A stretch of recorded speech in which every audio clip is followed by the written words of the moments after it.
we will continue with the Christmas story. Today's story is called Silent Night, Holy Night. As told by Walter Krunk in the 1900s, the final century of the recent millennium brought unprecedented possibilities and promise. The children of these 100 years would see more improvement in the human condition than ever before in the world's history. Advances in medicine, science, and industry would all but eradicate disease, extend human life, open a dialogue among the peoples of the earth, and lift them into the vast reaches of space. But these hardly seemed like possibilities as the Christmas of 1914 drew near. The nations of Europe were at war. Anxious to expand and defend their borders, they summoned their best and brightest to the battlefront. Young men answered by the millions. A 19-year-old German boy left his job in London to enlist in the German army. English boys working and studying in Hamburg and Paris returned to London, put on their uniforms and went back to fire upon former friends. Secretary of War, Lord Kitchener, expanded the British Army overnight by allowing schoolmates to enlist together. The tragedy of these battalions was no more evident than at Somme, France. Hundreds of villages on both sides lost almost all their young men in a single battle. The little paybook that every British soldier carried included a last will and testament. Thousands of these booklets were collected from the bodies of young boys, many reading simply, "I leave everything to my mother." With hardly a backward glance, the promise of youth was poured into the blind and futile aggression known as the Great War, World War I. The new century brought a new kind of warfare.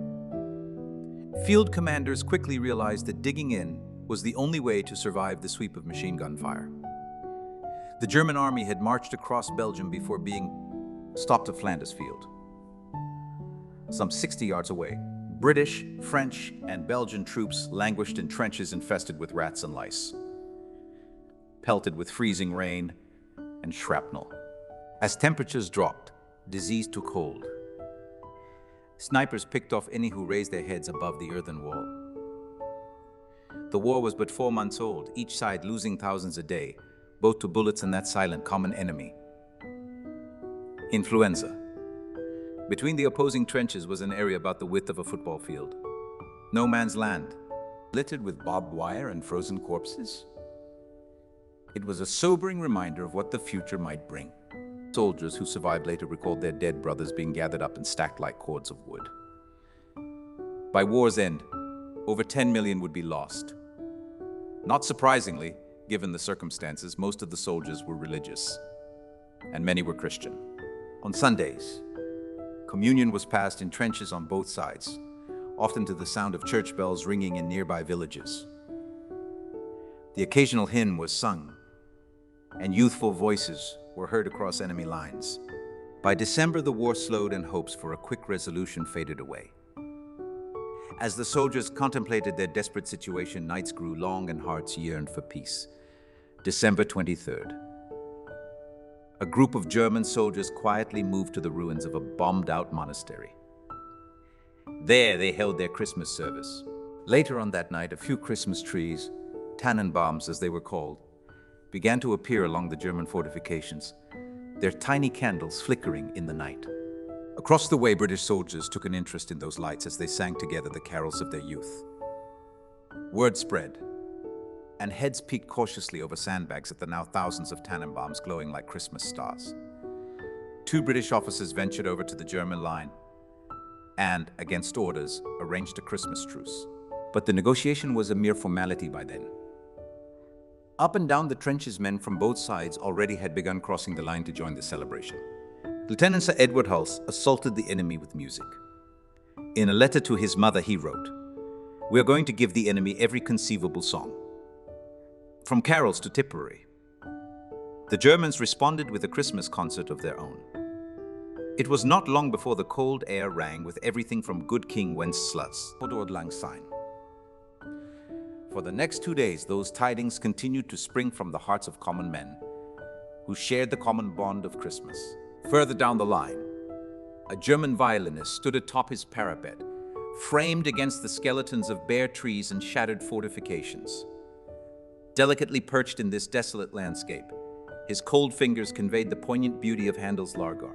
Whatever the spirit of Christmas had been before that hour, It was now above all the spirit of hope, of peace. A British war correspondent reported that later the soldiers heard a clear voice singing the beloved French carol, O Holy Night. The singer, Victor Grenier of the Paris Opera. The night watch must have lifted their eyes toward the heavens as they heard his plaintive call. Christmas Day dawned over the muddy fields, and both sides cautiously picked their way through the barbed wire. Side by side, they buried their dead. A German officer known only as Thomas gave Lieutenant a Christmas gift, a Victoria Cross and letter which had belonged to an English captain. Lieutenant Hulse responded by giving the German officer his silk scarf. One German retrieved a photograph of himself in uniform and asked his former enemies to post it to his sister in Liverpool. Men who had shot at each other only days before gathered in a sacred service for their fallen brothers. Prayers were offered, and the 23rd Psalm was read. The Lord is my shepherd, I shall not want. He maketh me to lie down in green pastures. He leadeth me beside the still waters. He restoreth my soul. He leadeth me in the paths of righteousness for his name's sake. Yea, though I walk through the valley of the shadow of death, I will fear no evil. For thou art with me. Thy rod and thy staff, they comfort me. Thou preparest a table before me in the presence of mine enemies. Thou anointest my head with oil. My cup runneth over. Surely goodness and mercy shall follow me all the days of my life. And I will dwell in the house of the Lord forever. 19-year-old Arthur Pelham-Byrne, who hoped to study for the ministry after the war ended, remembered. The Germans formed up on one side, the English on the other, the officers standing in front, every head bared. Yes, I think it is a sight one will never see again. As the Christmas of 1914 drew to a close, soldiers who had sung together, played together, and prayed together returned to their trenches. They must have felt reluctant to let the common ground between them become no man's land again. But as the darkness fell around them, a lone voice floated across the few yards of earth on which they had stood together. In the true spirit of Christmas, one voice, then another joined in. Soon the whole world seemed to be singing. And for a brief moment, the sound of peace was a carol every soul knew by heart. Silent night, holy night, all is calm, all is bright round you, Virgin Mother and Child. Holy infant, so tender and mild, sleep in heavenly peace. Sleep in heavenly peace. Silent night, holy night. Shepherds quake. At the sight, glory stream from heaven afar. Heavenly hosts sing Alleluia. Christ the Savior is born. Christ the Savior is born. Silent night, holy night, Son of God, love's pure light, radiant beams from thy holy face with the dawn of redeeming grace. Jesus, Lord, at thy birth. Jesus, Lord, at thy birth. And that's the way it was. One silent night, almost 100 years ago. And that's the way it can be as each of us embrace the message of that silent, holy night.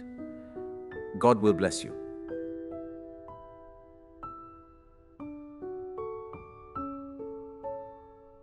We will continue with the Christmas story. Today's story is called Big Wheel Truckstop. In September 1960, I woke up one morning with 6 hungry babies and just 75 cents in my pocket. Their father was gone. The boys ranged from 3 months to 7 years. Their sister was 2. Their dad had never been much more than a presence they feared. Whenever they heard his tires crunch on the gravel driveway, they would scramble to hide under their beds. He did manage to leave $15 a week to buy groceries. Now that he had decided to leave, there would be no more beatings, but no food either. If there was a welfare system in effect in southern Indiana at that time, I certainly knew nothing about it. I scrubbed the kids until they looked brand new and then put on my best homemade dress. I loaded them into the rusty old 51 Chevy and drove off to find a job. The 7 of us went to every factory, store, and restaurant in our small town. No luck. The kids stayed crammed into the car and tried to be quiet, while I tried to convince whomever would listen that I was willing to learn or do anything.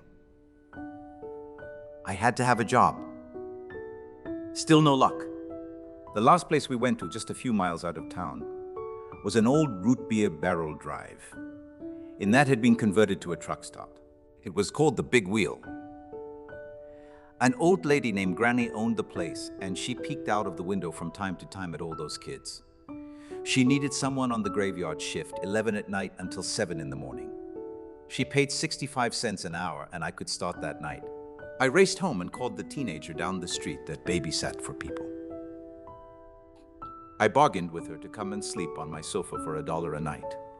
She could arrive with her pajamas on, and the kids would already be asleep. This seemed like a good arrangement to her, so we made a deal. That night, when the little ones and I knelt to say our prayers, we all thanked God for finding Mommy a job. And so I started at the Big Wheel. When I got home in the mornings, I woke the babysitter up and sent her home with $1 of my tip money. Fully half of what I averaged every night. As the weeks went by, heating bills added a strain to my meager wage. The tires on the old Chevy had the consistency of penny balloons and began to leak. I had to fill them with air on the way to work and again every morning before I could go home. One bleak fall morning, I dragged myself to the car to go home and found 4 tires in the back seat. New tires. There was no note, no nothing. Just those beautiful brand new tires. Had angels taken up residence in Indiana? I wondered. I made a deal with a local service station. In exchange for his mounting the new tires, I would clean up his office. I remember it took me a lot longer to scrub his floor than it did for him to do the tires. I was now working 6 nights instead of 5, and it still wasn't enough. Christmas was coming, and I knew there would be no money for toys for the kids. I found a can of red paint and started repairing and painting some old toys. Then I hid them in the basement, so there would be something for Santa to deliver on Christmas morning. Clothes were a worry too. I was sewing patches on top of patches on the boys' pants, and soon they would be too far gone to repair. On Christmas Eve, the usual customers were drinking coffee in the Big Wheel. These were the truckers, Les, Frank, and Jim, and a state trooper named Joe. A few musicians were hanging around after a gig at the Legion and were dropping nickels in the pinball machine. The regulars all just sat around and talked through the wee hours of the morning and then left to get home before the sun came up. When it was time for me to go home at 7 o'clock on Christmas morning, I hurried to the car. I was hoping the kids wouldn't wake up before I managed to get home and get the presents from the basement and place them under the tree. We had cut down a small cedar tree by the side of the road down by the dump. It was still dark and I couldn't see much, but there appeared to be some dark shadows in the car. Or was that just a trick of the night? Something certainly looked different, but it was hard to tell what. When I reached the car, I peered warily into one of the side windows. Then my jaw dropped in amazement. My old battered Chevy was filled full to the top with boxes of all shapes and sizes. I quickly opened the driver's side door, scrambled inside, and knelt in the front facing the back seat. Reaching back, I pulled off the lid of the top box. Inside was a whole case of little blue jeans, sizes 210. I looked inside another box. It was full of shirts to go with the jeans. Then I peeked inside some of the other boxes. There was candy and nuts and bananas and bags of groceries. There was an enormous ham for baking and canned vegetables and potatoes.